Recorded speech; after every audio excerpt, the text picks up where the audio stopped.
دخل رسول الله صلى الله عليه وسلم يثرب مهاجراً إليها من مكة مع أبي بكر الصديق. هكذا تحققت نبوءة كبير علماء تبع قبل 1000 عام. أنارت يثرب بنور الرسول، فسميت لاحقاً بالمدينة المنورة.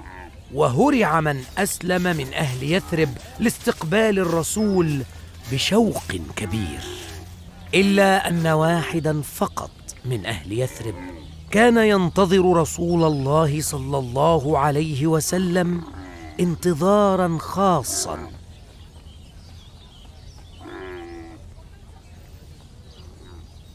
حقا يا نبي الله، شرف عظيم لي أن تكون ضيفي في بيتي حتى تبني المسجد وتبني بيتك بإذن الله. سأبقى وزوجتي في الطابق السفلي، وتكون أنت في الطابق العلوي إن شاء الله.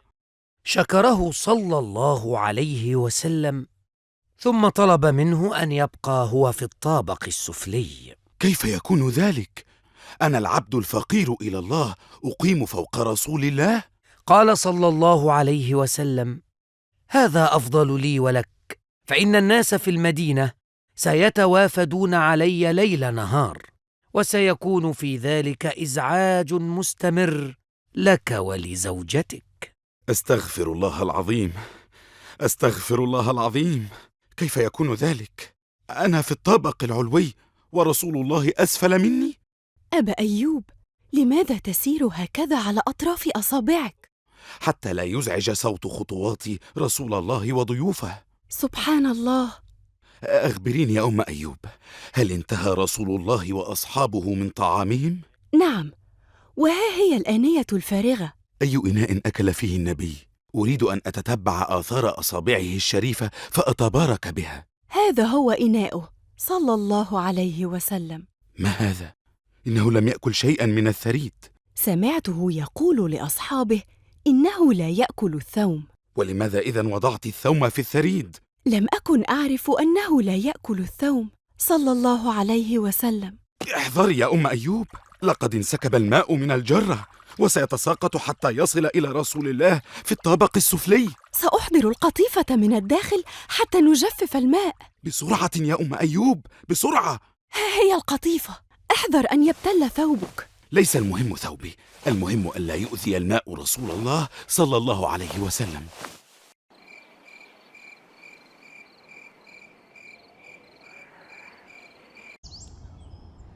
عرفت يا رسول الله أنك لا تأكل الثوم، فهل هو حرام فلا آكله أنا أيضا؟ قال صلى الله عليه وسلم: لا والله، ليس حراما، ولكني أكره أن آكله. إذن فسأكرهه أنا أيضا، وأرجوك أن تصعد لتقيم في الطابق العلوي، فأنا لا أطيق أن أقيم فوقك يا نبي الله. وافق صلى الله عليه وسلم أن ينتقل للطابق العلوي استجابة لرغبة أبي أيوب وتخفيفا عنه. شكرا لك يا رسول الله، وبقي الآن أن أسلمك الأمانة التي ظلت بحوزتي سنين طويلة.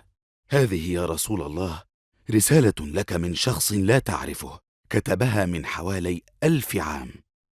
قال صلى الله عليه وسلم: إنه تبع حسان بن أسعد ملك اليمن. ها؟ أضاف صلى الله عليه وسلم: نعم، إنها رسالة تبع التي كتبها لي، وتركها أمانة عند كبير علماء جيشه قبل أن يترك يثرب من 1000 عام، ثم توارثتها الأجيال حتى وصلت إليك أنت كواحد من أحفاد كبير العلماء. سبحان الله، تصورت أنه لا أحد غيري يعرف هذا الأمر، وفرحت بشدة عندما توقفت ناقتك أمام داري، ففهمت أنها مأمورة كما قلت لنا، حتى تقيم أنت يا نبي الله في دار من يحمل رسالة تبع لك. قال صلى الله عليه وسلم: أخبرني ربي بكل شيء عنها، وأستطيع الآن أن أقرأ عليك ما بها، كما قرأها جدك كبير علماء تبع عندما تسلمها منه قبل رحيله من يثرب. أما بعد، فأنا تبع الأول حسان بن أسعد ملك اليمن. أشهدك يا محمد أني قد آمنت بك وبرسالتك قبل أن أراك، فإن مت قبل أن ألقاك فهذه رسالتي إليك، شاهدة على إسلامي وإيماني بك.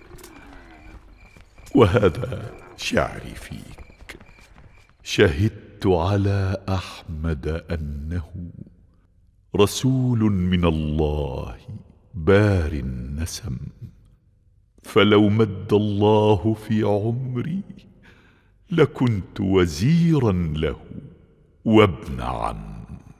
وجاهدت بالسيف أعداءه وفرجت عن صدره كل هم.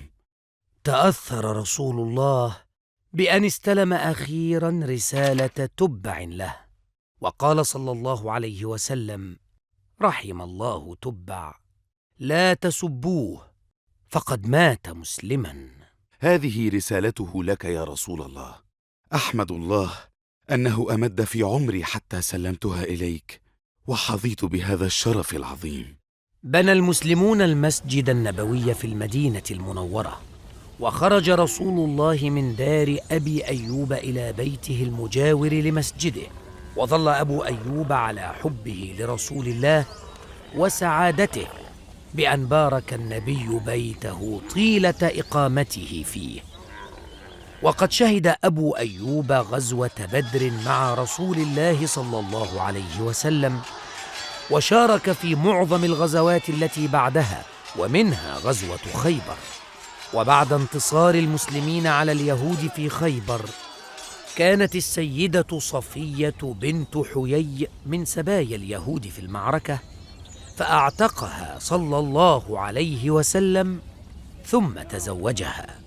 ويذكر التاريخ أن أبا أيوب قد فعل شيئا عجيبا ليلة زواج النبي بالسيدة صفية، فقد وقف طيلة الليل يحرس خيمة رسول الله صلى الله عليه وسلم. ولما شعر الرسول بشيء غريب خرج من الخيمة وفوجئ بأبي أيوب، فسأله صلى الله عليه وسلم: أبا أيوب، ما الذي جاء بك الآن وماذا تفعل هنا؟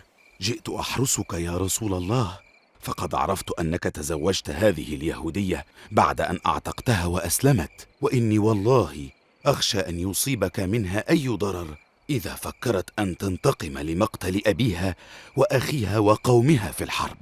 ابتسم صلى الله عليه وسلم وقال: خيرا، حرسك الله يا أبا أيوب في الدنيا والآخرة.